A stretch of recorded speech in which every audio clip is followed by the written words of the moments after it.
بدقسمتی سے پورا خطہ بشمول ایران اور مشرق وسطی اس وقت شدید جنگی صورتحال کی لپیٹ میں ہے۔ معصوم انسانی جانوں کا ضیاع، بے گھر ہونے والے خاندانوں کی تکلیف اور امن کو لاحق خطرات ہم سب کے لیے گہری تشویش کا باعث ہے۔ پاکستان اس کشیدہ صورتحال میں حد المقدور کوشش کر رہا ہے کہ معاملات تدبر اور سفارتکاری کے ذریعے حل ہوں۔ دوسری جانب ہمیں اپنی مغرب سرحدوں پر بھی دہشت گردی کا سامنا ہے۔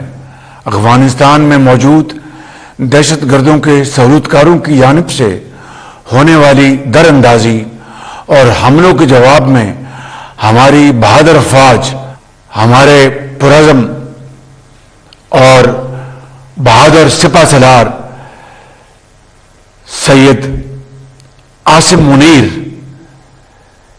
کی لیڈرشپ میں وطن عزیز کی سلامتی اور خود مختاری کے تحفظ اور شہریوں کے جان و مال کی حفاظت یقینی بنانے کا مقدس فریضہ انتہائی جانفشانی کے ساتھ ادا کر رہی ہیں، جن پر میں انہیں دل کی اتھاہ گہرائیوں سے سلام پیش کرتا ہوں۔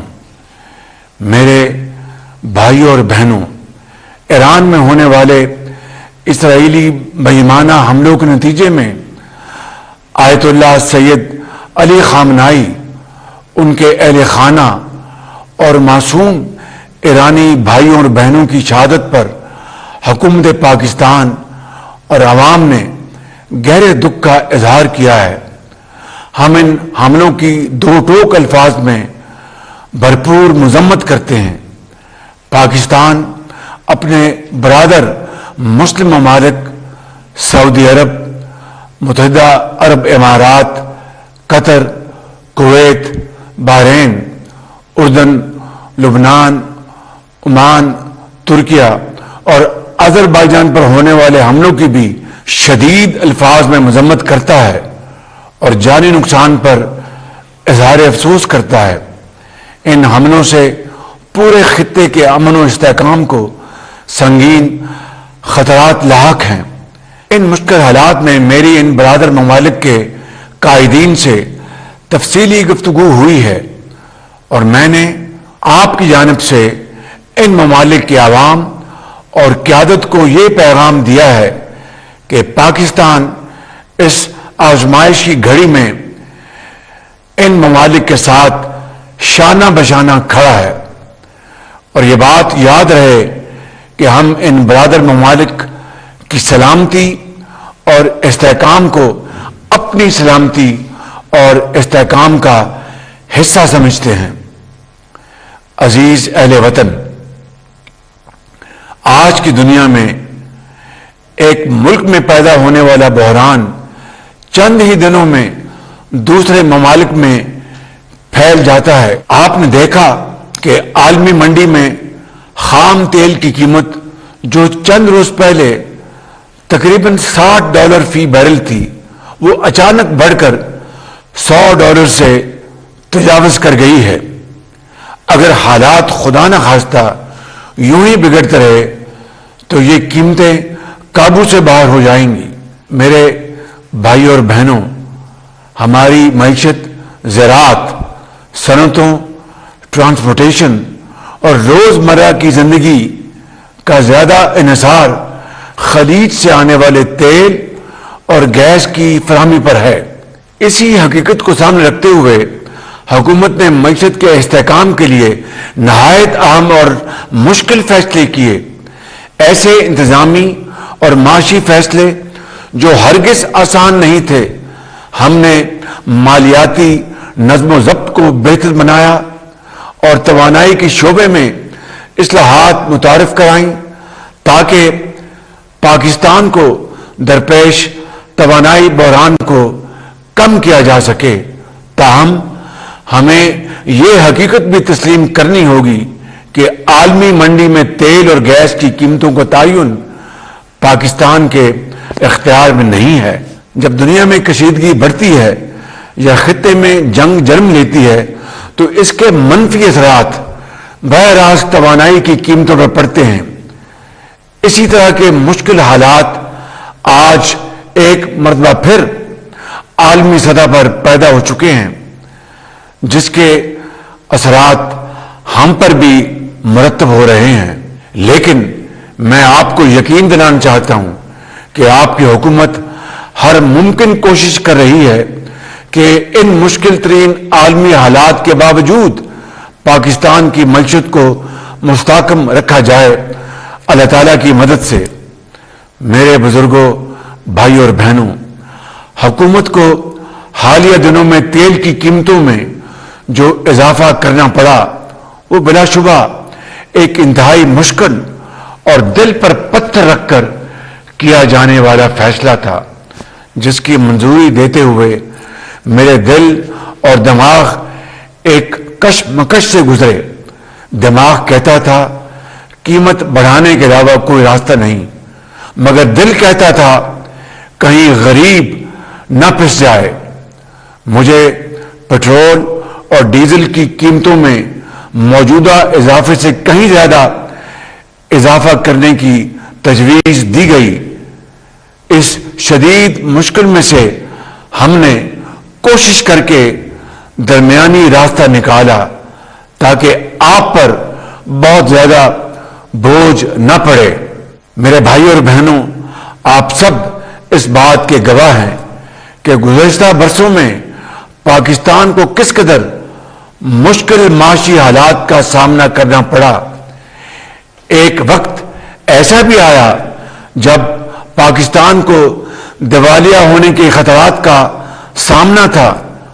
ان مشکل ترین حالات میں ہم نے سیاسی فائدے کو پسے پشت ڈال کر ریاست اور معیشت کے مفاد کو، آپ کے مفاد کو ترجیح دی، اور اللہ تعالیٰ کے فضل و کرم سے مشکل فیصلوں میں آپ نے ہمارا بھرپور ساتھ دیا اور صبر اور حوصلے کا بھرپور مظاہرہ کیا۔ اسی طرح مہنگائی کی شرح میں نمایاں کمی آئی، پالیسی ریٹ تقریباً نصف ہو چکا ہے، روپے کی قدر الحمدللہ مستحکم ہے، اور بجلی کی قیمتوں میں بھی بڑی محنت سے، بڑی ارک ریزی سے کمی لائی گئی ہے۔ یہ کامیابی کسی فرد واحد کی نہیں، بلکہ اس خدائے بزرگ و برتر کے فضل سے پوری قوم کی دعاؤں اور مشترکہ جدوجہد کا ثمر ہے۔ اس احساس ذمہ داری کے تحت میں آپ کو آج ایک مرتبہ پھر یقین دلاتا ہوں کہ ہم انشاءاللہ ہر ممکن کوشش کریں گے کہ آپ پر بوجھ کم سے کم ڈالا جائے۔ میں اس حقیقت سے بخوبی آگاہ ہوں کہ جب گھر کے بزرگوں کی دوائی کے لیے پیسے کم پڑ جائیں یا بچوں کی تعلیمی اخراجات کی فکر دل پر بوجھ بن جائے تو ایک باپ، ایک ماں اور بیٹے کے دل پر کیا گزرتی ہے۔ یہ وہ کرب ہے جو الفاظ میں بیان نہیں کیا جا سکتا۔ میرے بزرگوں، بھائی اور بہنوں، اگلے آنے والے چند دنوں میں تیل کی قیمتیں پھر بڑھیں گی اور ان میں اضافہ ناگزیر ہوگا، مگر میری یہ بھرپور کوشش ہوگی کہ تیل کی قیمتوں میں آئندہ اضافے کا بوجھ آپ پر نہ پڑے۔ اس مقصد کے لیے دن رات مشاورت اور کاوشیں جاری ہیں، اور اللہ تعالیٰ کو اگر منظور ہوا تو میں انشاءاللہ آپ کو مایوس نہیں کروں گا۔ میرے بزرگوں، بھائیوں اور بہنوں، اب میں پاکستان کے اشرافیہ اور صاحب ثروت حضرات سے خصوصی طور پر مخاطب ہونا چاہتا ہوں۔ آپ جانتے ہیں کہ جب بھی قوموں پر کڑا وقت آتا ہے تو اس قوم کے صاحب حیثیت افراد جن کے دلوں میں خوف خدا ہوتا ہے، وہ سب سے پہلے آگے بڑھ کر